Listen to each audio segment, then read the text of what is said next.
classe de Abias. Sua esposa, descendente de Arão, chamava-se Isabel. Ambos eram justos diante de Deus, caminhando irrepreensivelmente em todos os mandamentos e preceitos do Senhor. Não tinham filhos, porque Isabel era estéril e ambos se achavam em idade avançada. Quando certa vez Zacarias desempenhava suas funções sacerdotais diante de Deus, na ordem de sua classe, coube-lhe por sorte, segundo o costume estabelecido para as funções sagradas, entrar no templo do Senhor para oferecer um incenso. À hora do incenso, enquanto toda a multidão do povo se encontrava do lado de fora, rezando, apareceu-lhe o anjo do Senhor, de pé, à direita do altar do incenso. Ao vê-lo, Zacarias perturbou-se e encheu-se de temor. Mas o anjo lhe disse: Não tenhas receio, Zacarias. Tua oração foi ouvida. Isabel, tua esposa, te dará um filho, a quem porás o nome de João. Encherá teu coração de prazer e júbilo, e muitos se alegrarão com seu nascimento, pois será grande diante do Senhor. Podemos sentar? Então nós começamos, meus amados irmãos, com a graça de Deus, uma das novenas mais queridas na Igreja Católica inteira, que é a novena do Santo Natal. O hábito de fazer novenas é bíblico. Quando Nosso Senhor manda os apóstolos se prepararem para receber o Espírito Santo, Jesus manda que eles fiquem em Jerusalém até receberem a força do alto. E eles então obedecem a Jesus, vão para Jerusalém e lá, unidos em oração com Maria, mãe de Jesus, esperam durante 9 dias em recolhimento, em oração, e no 10º dia desceu sobre eles o Espírito Santo. A partir daí, então, é o uso católico de preparar-se para as grandes festividades com 9 dias de oração. E os 9 dias de oração que precedem o Santo Natal formaram uma novena muito tradicional. Jesus nasceu em Belém. É o lugar que Deus tinha já profetizado para a chegada do Salvador. Mas nós sabemos que, embora a Terra Santa, o lugar histórico que Jesus viveu, ali Jesus realizou o mistério da salvação, no entanto, por sua vontade, depois a sua igreja foi sediada na cidade de Roma, e Roma, para nós católicos, é a Nova Jerusalém, é a nossa cidade santa, porque ali está o coração da igreja fundada por Jesus Cristo. E por isso, então, que tudo que Jesus viveu na região da Judéia, da Galileia, está em Roma. E Belém, em Roma, chama-se a Basílica de Santa Maria a Maior. Essa basílica, na cidade de Roma, na concepção dos romanos, é como se fosse Belém. Quando a pessoa entra na Basílica de Santa Maria Maior, a ideia não só da cidade de Roma, mas da liturgia romana, é que você entrando lá, está entrando em Belém. Tanto que lá, embaixo do altar principal, desta que é a mais importante igreja mariana do mundo, se conservam as tabuazinhas da manjedoura onde Nossa Senhora reclinou o menino Jesus. E é ali que acontece a novena de Natal, como nós assistimos aqui agora. É a novena tradicional, ligada à liturgia da igreja. Essa tradição vem de Roma, e nós conservamos aqui na igreja principal. Tudo isso para quê? Para tentarmos viver de novo aquele momento que Jesus nasceu. E quando Jesus veio, ele veio fazer-se nosso irmão. O grande mistério para o qual nos preparamos a celebrar é o mistério de um Deus que entra na nossa família, um Deus que se faz irmão. E em Cristo, feitos irmãos, somos feitos também filhos e filhas de Deus. Essa é a grande maravilha que a liturgia vai chamar ó admirabile commercium, ó comércio admirável. Comércio é a troca, não é?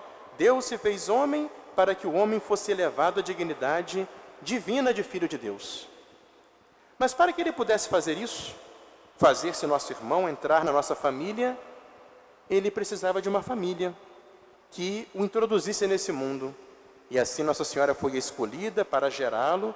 Ela é a mãe do Filho de Deus feito homem, a mãe do Salvador, a mãe de Deus. E o Pai Eterno se fez representar nesse mundo pela figura paterna do glorioso São José, cujo ano todo especial estamos vivendo. Estamos no ano jubilar, o ano de São José. São José, que foi essa figura paterna. E diz o Papa Francisco, através dele que o menino Jesus fez a experiência da paternidade, conhecer a paternidade enquanto homem. Mas essa família sagrada, na qual Jesus veio para o mundo, ela foi preparada por muitas outras famílias.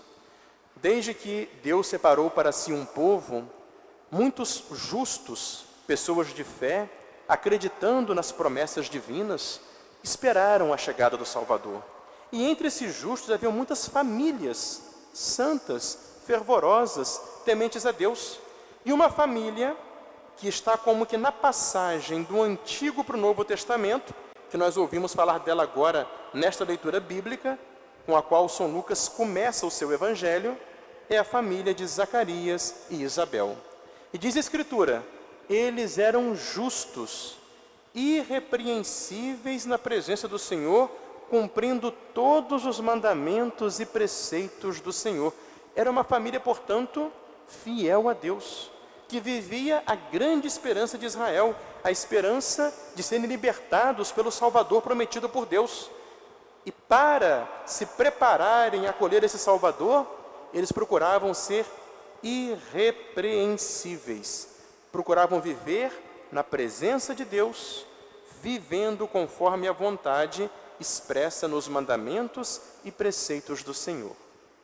Pois bem, esse casal, Zacarias e Isabel, era um casal que não tinha filhos. E nós sabemos que pela própria missão para a qual Deus constituiu o povo de Israel, a maternidade e a paternidade era a maior honra para aquele povo, porque todos esperavam serem os pais, ou pelo menos os ascendentes do futuro Salvador. E quando um casal não podia ter filhos, eles viam que não poderiam ser aquela família abençoada da qual de modo mais direto poderia provir o Salvador. Mas, no entanto, Deus olhou para esse casal. E como nós ouvimos, Deus mandou São Gabriel Arcanjo, que anunciou a Zacarias, ao lado do altar do incenso no Templo de Jerusalém, que Deus tinha ouvido as suas preces e Isabel, sua esposa, embora já idosa e estéril, milagrosamente lhe daria um filho a quem ele chamaria de João. Esse filho é o grande precursor do Senhor, o glorioso São João Batista. Então aquele casal foi abençoado com essa graça. A graça de trazerem ao mundo aquele que mostrou Jesus para o povo, aquele que disse ao povo, apontando para Cristo, eis o Cordeiro de Deus, aquele que tira o pecado do mundo. Então esse casal teve essa graça única, essa graça especial, porque esperou no Senhor. E puderam realmente presenciar a chegada no mundo do Salvador prometido. Então, meus amados irmãos, a nossa preparação mais imediata para celebrar o Santo Natal sempre nos lembra esse contexto do Natal. O Natal é uma festa de família. O Natal é a festa por excelência no ano, na qual nós reunimos a nossa família para celebrar o fato de Deus ter se feito membro da nossa família humana e nos introduzido na sua própria família divina. E a exemplo de Zacarias e Isabel, aquele casal de pessoas justas, tementes a Deus, nós somos chamados também a ter como eles a grande e verdadeira esperança de Israel. Israel agora chama-se a Igreja Católica. E qual é a grande esperança do novo Israel, que é a Igreja? A chegada definitiva de Cristo, que virá no final dos tempos abrir para todos os bons, para toda a Igreja, a porta do céu. Essa esperança que nós vivemos e alimentamos a cada dia, recordando o nascimento de Cristo em Belém e acolhendo a Cristo que cada dia quer vir pela graça aos nossos corações. Mas para isso é preciso que nós hoje sigamos esse exemplo de Zacarias e Isabel na nossa vida de família. Primeiramente, a exemplo de Zacarias e Isabel, que nossa família viva na presença do Senhor. Isso é fundamental. A família viver na presença de Deus. Quando nós falamos presença de Deus, é o hábito da oração em família, é o hábito de criar em todos os membros da família essa consciência de que Deus, de que Nosso Senhor, de que Nossa Senhora, não são pessoas distantes, mas fazem parte da nossa convivência, do nosso dia a dia, fazem parte de cada momento da nossa vida. E a exemplo de Zacarias e Isabel, sermos em tudo perseverantes, cumprindo fielmente os mandamentos e preceitos do Senhor. Porque a fé que eu busco demonstrar a Deus na oração se concretiza no amor com o qual eu cumpro a santíssima vontade de Deus, obedecendo os mandamentos, vivendo a caridade fraterna e aceitando com alegria tudo aquilo que Ele dispõe na sua providência para mim e para a minha família. As alegrias, os sofrimentos, a prosperidade, a diversidade, como também a luta de cada dia expressa no dever de Estado, pela qual eu estarei conquistando o meu lugar no céu. Então vamos hoje, começando a novena de Natal, depois de sairmos dessa novena tão bela aqui na igreja, não deixar de ter um momento de reunir nossa família em casa, perante o nosso presépio, a nossa árvore de Natal montada em nosso lar, para que também o nosso lar se prepare em oração e se transforme em caridade para acolher o Salvador que vem trazer para nós muitas graças, como trouxe a graça, não é, da paternidade, maternidade para Zacarias e Isabel, trazer as graças que nós precisamos, que a nossa família precisa, para que o Salvador assim, nos santificando, nos faça viver de modo a agradá-lo e alcançarmos a salvação que Ele veio trazer para todos nós. Então façamos agora de joelhos a oração do primeiro dia.